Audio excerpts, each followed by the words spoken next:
अपाकुर्वन्ति यद वाचः काय वाक् चित्त संभवम कलंकम अंगिनाम सोयम देवनंदी नमस्यते। ऐसे भगवंत पूज्यपाद स्वामी को नमस्कार किया है, जिनके बारे में कह रहे हैं अपाकुर्वन्ति यद वाचः, जिनके शब्द समूह जब उनके मुख से निश्रित होते हैं तो वे दूर करते हैं किसको? अंगिनाम, जो भी संसार में प्राणधारी हैं, जिसको भी शरीर मिला है, किसी भी पर्याय में हो, मनुष्य पर्याय में हो या किसी और में भी हो, कलंकम अंगिनाम सोयम देवनंदी नमस्यते। शरीर में लगने वाले जितने भी कलंक हैं, उस कलंक को धोने की ताकत है। और सिर्फ शरीर में लगने वाले कलंक नहीं, वचनों में लगने वाले कलंक को धोने की भी ताकत है। और मन में जो कलंक लगा हुआ है, उस मन के लगे हुए कलंक को धोने की सामर्थ्य जिनके शब्दों में है, ऐसे देवनंदी स्वामी जिनका नाम पूज्यपाद भी है, उनके लिए इस श्लोक में नमस्कार किया गया। आप लोगों ने घर के अंदर छोटा सा बालक देखा होगा। बच्चे को बड़ा करने के लिए कुछ आवश्यक नहीं होता, माँ उसको दिन में 4 बार 5 बार दूध दे देती है और एक नैसर्गिक प्रक्रिया के तहत वह जीव खुद अपने शरीर को विकसित करता है। शरीर को विकसित करता है कैसे? दूध दे दिया, शरीर विकास को प्राप्त हो रहा है। लेकिन शरीर विकास को प्राप्त होने के बावजूद विकसित शरीर में धीरे धीरे रोगों का विकास भी होता रहता है। आईसाइट खराब रहती है, हार्ट में छेद भी बना रहता है, कहीं शुगर की प्रॉब्लम रहती है, बचपन से बच्चे को कैंसर की दिक्कत हो जाती है, डायबिटिक हो जाता है, कुछ और भी प्रॉब्लम्स बचपन से हो जाती है। आदमी लीवर डैमेज हो जाता है। आदमी बार बार सोचता है कि अभी बिल्कुल महाराज जी फ्रेशर्स है, नया बच्चा है, इसको कैंसर हो गया, नया बच्चा है इसको शुगर हो गई, नया बच्चा है सिर्फ दूध लेता है और उसके बाद उसके शरीर में इस तरीके के धीरे धीरे करके रोग पैदा होने लगे। उन सब रोगों को दूर करने के लिए पूज्यपाद भगवंत ने एक औषधि शास्त्र भी लिखा है। शरीर में किसी भी प्रकार का रोग पैदा होता हो, उसको दूर करने की सामर्थ्य है पूज्यपाद भगवंत के द्वारा लिखे हुए चिकित्सा शास्त्र पे। उनको लगा कि जीवन में वे प्राणधारी लोग सिर्फ शारीरिक स्वास्थ्य से स्वस्थ नहीं रहेंगे, उनके लिए वचन के स्वास्थ्य की भी आवश्यकता पड़ती है। स्कूलों में हम जब जाते हैं तो हमें लगता है स्कूलों में संस्कार दिए जाते हैं, लेकिन बंधुओं दिमाग में ये बात बहुत गहरी बैठानी पड़ेगी कि संस्कार घर में दिए जाते हैं, स्कूल में मात्र शिक्षा दी जाती है। स्कूल में दी जाने वाली जो शिक्षा होती है वो 7 सब्जेक्ट से रिलेटेड होती है। Physics, chemistry, math, bio, Hindi, English पढ़ा दिया, बच्चे को कुछ फिजिकल एक्टिविटीज़ करा दी, 2 4 5 प्रोजेक्ट दे दिए बनाने के लिए, आप कंप्यूटर से डाउनलोड कर लीजिएगा, ये प्रोजेक्ट बना करके लाइएगा। इसके अलावा शिक्षकों को आपके बच्चे के नैतिक व्यवहार से कोई मतलब नहीं रहता। आप क्या खाते हैं, आप क्या सोचते हैं, आप कब कहाँ क्या कैसा बोलते हैं, इन सब चीज़ों से कोई फ़र्क नहीं पड़ता उनको। ये कॉमन सेंस वहाँ पर कम सिखाया जाता है। पूरा का पूरा फुल टारगेट रहता है बच्चे को फिजिक्स में अच्छे नंबर आने चाहिए, मैथ में आने चाहिए, इंग्लिश में अच्छे आने चाहिए, और शिक्षक इसके लिए जी तोड़ मेहनत करते हैं। हर शिक्षक को बच्चा अच्छा डेवलप हो, उसको सिखाने के लिए पुरस्कार मिलता है। जब बच्चे के अच्छे मार्क्स आते हैं तो स्टार शिक्षक के कंधे पे भी लगाया जाता है। ये क्या है? उसको शिक्षा देने की पद्धति स्कूलों में जो है, उस शिक्षण पद्धति से संस्कार पद्धति बिल्कुल भिन्न है। 7 सब्जेक्ट में आपका बच्चा मास्टर है, इसका ये मतलब नहीं है कि बच्चे को सब आता है। संस्कार बंधुओं घर में दिए जाते हैं, बाजार में नहीं मिलते, और बाजार में संस्कार देने का काम कहीं से कहीं तक होता भी नहीं है। घर के अंदर कैसे संस्कार दिए जाते हैं आप देखिए कि घर के अंदर अगर आपको 2 लाइन बहुत अच्छी याद आती है, कौन सी बात कब कहाँ कैसे कही जाती है, ये तरीका आता हो तो हर बात सुनी जाती है। सुन रहे हैं हमारी बात? फिर से बोलो, कौन सी बात कब कहाँ कैसे कही जाती है, ये तरीका आता हो तो हर बात सुनी जाती है। एक बिगड़ी हुई औलाद क्या जाने कैसे माँ बाप के चेहरे से हंसी जाती है, कैसे चली जाती है पता नहीं चलता। कौन सी बात कब कहाँ कैसे कही जाती है। टाइम की परफेक्शन की बहुत बड़ी कीमत है लाइफ में।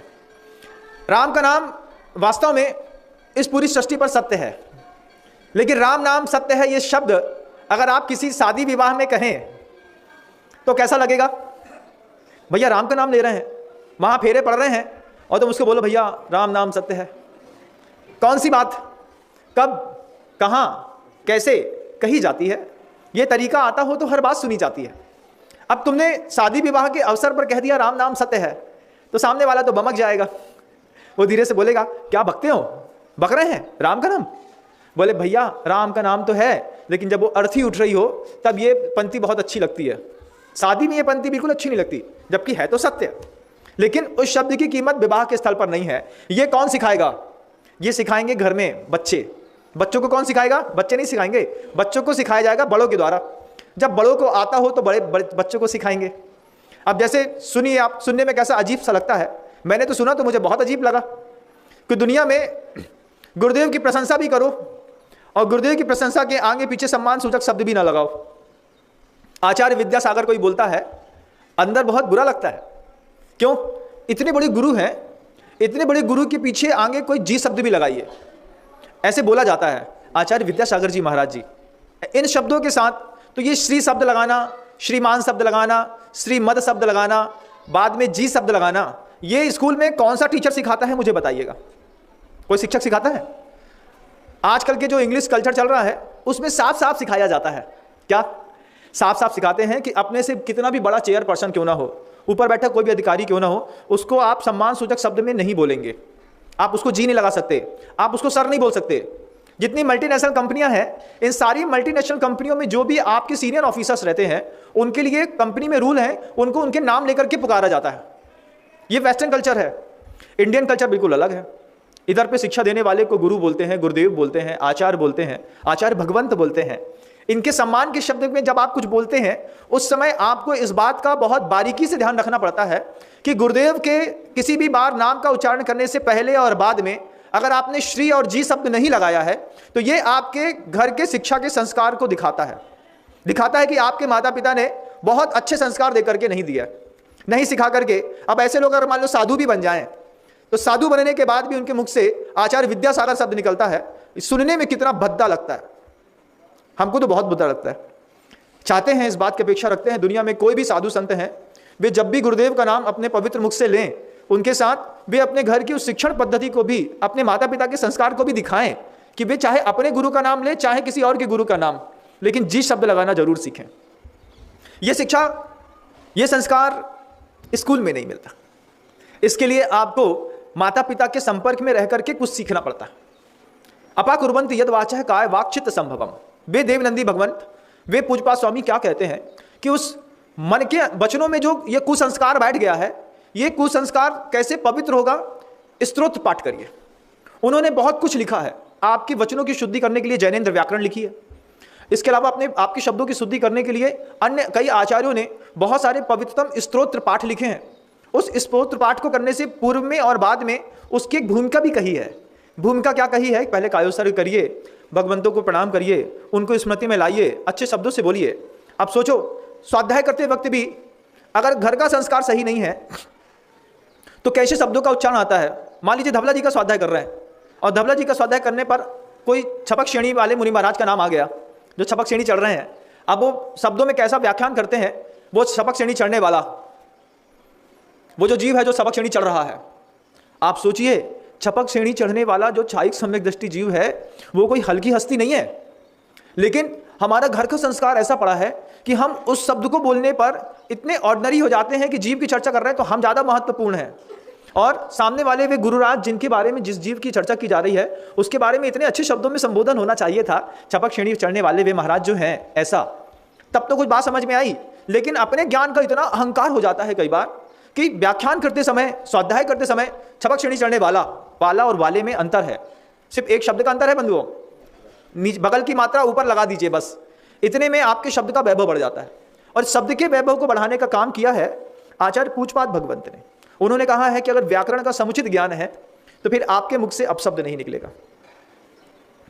और अपने शब्दों की पवित्रता बनाए रखने के लिए दूसरे अन्य आचार्यों ने बहुत सारे स्तोत्र पाठ लिखे हैं। मान लीजिए आपके मुख से बहुत ज़्यादा गाली निकलती है, कुछ अपशब्द निकलता है, क्रोध कसाय के वशीभूत होकर के आप जब अपने ही शरीर में, अपने ही परिणामों में बेकाबू हो जाते हैं, अंट संट पता नहीं क्या क्या बोलते रहते हैं, थोड़ी देर बाद रिलीज होता है कि भैया ये तो गलत हो गया, फिर आप हाथ जोड़ते फिरते हैं, हमसे उस समय दिमाग आपे में नहीं था, गलत निकल गया। तो जिसका दिमाग आपे में नहीं रहता है उसके लिए गुरुदेव बार बार कहते हैं कि उसको जिन सहस्रनाम स्तोत्र का पाठ करना चाहिए। उससे आपके शब्द स्खलित होने से बचने लगेंगे। और पूज्य गुरुदेव तो उनका स्वयं का कभी मान आगे ना आ जाए, वे अपने मान को कैसे मारते हैं।